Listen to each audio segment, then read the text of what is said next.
Hello' guys, কি খবৰ আপোনালোকৰ? নিশ্চয় ভাল, আমিও ভালে আছোঁ আপোনালোকৰ আশীৰ্বাদত। আজি এটা ৰেচিপিৰ ভিডিঅ' লৈছোঁ আপোনালোকৰ মাজলৈ। চাওক আজি কি ৰেচিপি বনাম, কেনেকৈ বনাম আৰু কি পদ্ধতিত বনাম। দেৰি নকৰি ৰেচিপিটোৰ মাজলৈ যাওঁ। সেই গাইজ, আজি আপোনালোকৰ মাজলৈ লৈ আহিছোঁ এয়া হাঁহৰ মাংসৰ এটা ৰেচিপি। ইয়াৰ কাৰণে এয়া মই 1 কিলো হাঁহৰ মাংস লৈ লৈছোঁ। হাঁহৰ মাংস বনাম আজি। ডাঙৰ পিঁয়াজ দুটা কাটি লৈছোঁ, আলু লৈছোঁ 2টা, আদা নহৰু জলকীয়াৰ পেষ্ট, এইফালে শুকান মছলা, লং ইলাচি দালচেনি মাহপাত। 400 ভিডিঅ'টো সম্পূৰ্ণভাৱে আৰু স্ক্ৰিপ্ট নকৰাকৈ হেৰি নকৰি এয়া ৰেচিপিটোৰ মাজলৈ যাওঁ। অলৰেডি মোৰ কেৰাহী গৰম হৈছে। তেল দিছোঁ 200 গ্ৰাম। প্ৰথমতে শুকান মছলাখিনি দি দিছোঁ, তাৰপিছত ইয়াত কাটি থোৱা পিঁয়াজখিনি দি দিলোঁ।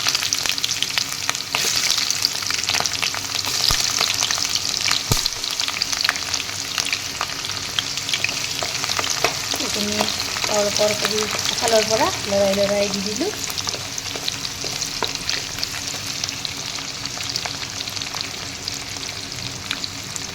তাৰপিছত দিম ইয়াত মই মাংসখিনি দি দিছোঁ।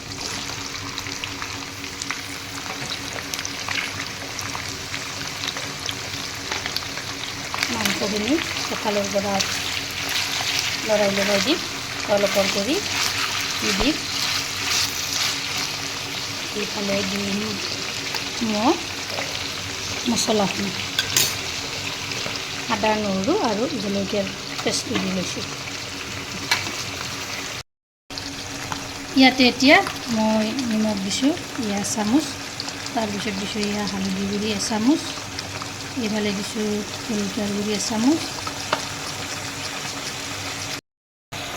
জিৰাৰ গুড়ি এচামুচ।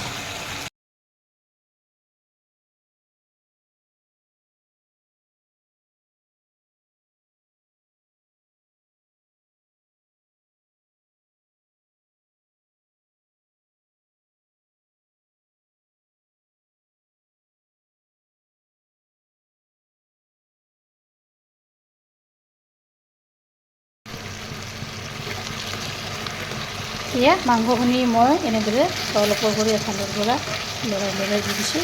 দেখিছেনে? মাংসৰ পৰা এয়া পানীবিলাক ওলাব ধৰিছে। ইয়াতে এখন ঢাকনি মই মাৰি দিম, ঢাকনিখন লগাই থৈ দিলোঁ। এই গাইজ, আজি কিহৰ মাংস বনাইছোঁ কোনে ধৰিব পাৰিছে কমেণ্টত জনাওকচোন। কাৰ প্ৰিয় এই মাংসবিধ? মোৰ কিন্তু খুবেই প্ৰিয়। ভাবিলোঁ ৰেচিপিটো আপোনালোকৰ লগত শ্বেয়াৰ কৰোঁ। সম্পূৰ্ণ ভিডিঅ' আহি আছে, আপোনালোকে চাব। মাংসৰ কালাৰটো ধুনীয়া আছে একদম।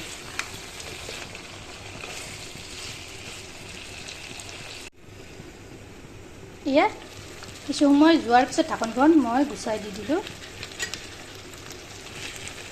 এনেদৰে তলপৰ কৰি এফালৰ পৰা এয়া লৰাই দিছোঁ।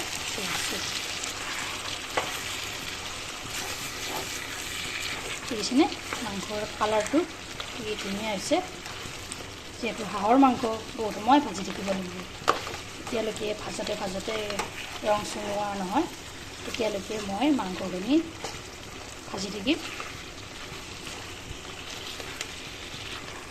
কাৰ বাৰু হাঁহৰ মাংস প্ৰিয় কমেণ্টত জনাবচোন। এনেদৰে মই ভাজি থাকিম। এয়া কিছু সময় যোৱাৰ পিছত মই ঢাকনিখন গুচাই দি দিলোঁ। দেখিছেনে মাংসৰ কালাৰটো কি ধুনীয়া হৈছে। এইফালে পানীখিনিও নাইকিয়া হৈ গৈছে। দেখিছেনে? চাওক, এফালৰ পৰা লৰাই দি দিছোঁ। তাৰপিছত এয়া মই অলপ পানী এড কৰি দিম।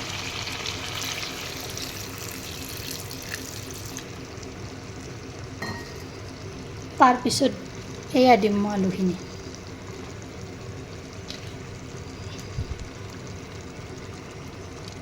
আলুখিনি ধোৱাৰ পিছত ঢাকনিখন আকৌ লগাই থৈ দিম।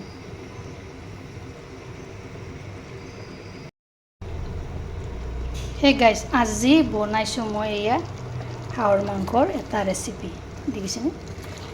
আজি হাঁহৰ মাংস আলুৰে সৈতে বনাইছোঁ। কেনেকৈ বনাইছোঁ, কি পদ্ধতিত বনাইছোঁ, ইয়াতে কি কি মছলা দিছোঁ, সম্পূৰ্ণ ভিডিঅ' আহি আছে, আপোনালোকে ভিডিঅ'টো চাব।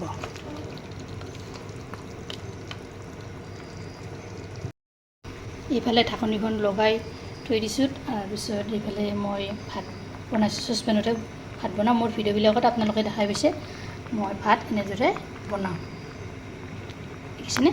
এয়া ভাত উতলিব ধৰিছে।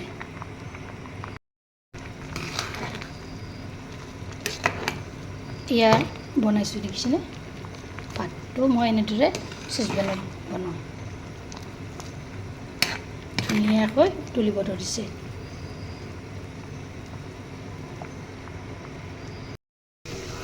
কেইমিনিটমান যোৱাৰ পিছত ঢাকনিখন মই পুনৰ এনেদৰে গুচাই দি দিলোঁ।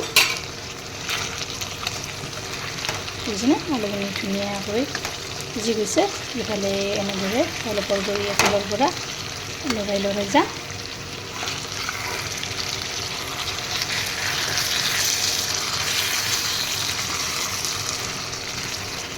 ইয়াতে এতিয়া মই পানী দি দিম। এয়া পানী দি দিছোঁ। এতিয়া মাংসখিনি ধুনীয়াকৈ সিজিবলৈ দি দিম। অলপ গ্ৰেভি টাইপত বনাম। দেখিছেনে? কালাৰটো ধুনীয়া হৈছে। এনেদৰে এবাৰ ট্ৰাই কৰিবচোন আপোনালোকে। হাঁহৰ মাংসৰ তৰকাৰীখন ঢাকনিখন মই পুনৰ লগাই থৈ দিলোঁ এনেদৰে। এতিয়া সোনকালে সিজিব। প্ৰায় 10 মিনিটমান সময় মই এনেদৰে ধুনীয়াকৈ উতলালোঁ। দেখিছেনে? কালাৰটো মাংসৰ কি ধুনীয়া আছে। ধুনীয়াকৈ সিজি গৈছে। এইফালে কালাৰটোও চাওকচোন। আপোনালোকেও এনেদৰে এবাৰ হাঁহৰ মাংসৰ তৰকাৰীখন বনাবচোন। এইখিনিতে যদি ৰেচিপিটো ভাল লাগিল তেনেহ'লে এটা লাইক কৰিব, শ্বেয়াৰ কৰিব, কমেণ্ট কৰিব। আৰু প্ৰথমবাৰ যদি মোৰ চেনেলটো আহিছে, চেনেলটো ছাবস্ক্ৰাইব কৰিবলৈ একেবাৰে নেপাহৰিব। লগতে ফেচবুক পেজতো ফ'ল' কৰিব। আকৌ এটা নতুন ৰেচিপিৰে সৈতে আপোনালোকৰ মাজত লগ হ'ম।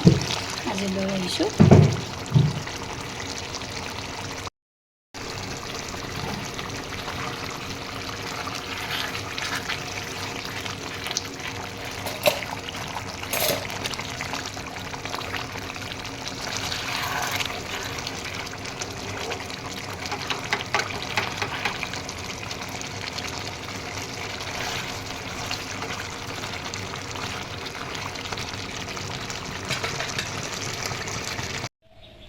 আজি ৰেচিপিটো কেনে পালে আপোনালোকে কমেণ্টত জনাব।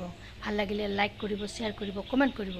আৰু প্ৰথমবাৰ যদি মোৰ চেনেলটো আহিছে, চেনেলটো ছাবস্ক্ৰাইব কৰিব। লগতে ফেচবুক পেজতো ফ'ল' কৰিব। আকৌ এটা নতুন ৰেচিপিৰে সৈতে লগ হ'ম। আজিলৈ আহিছোঁ।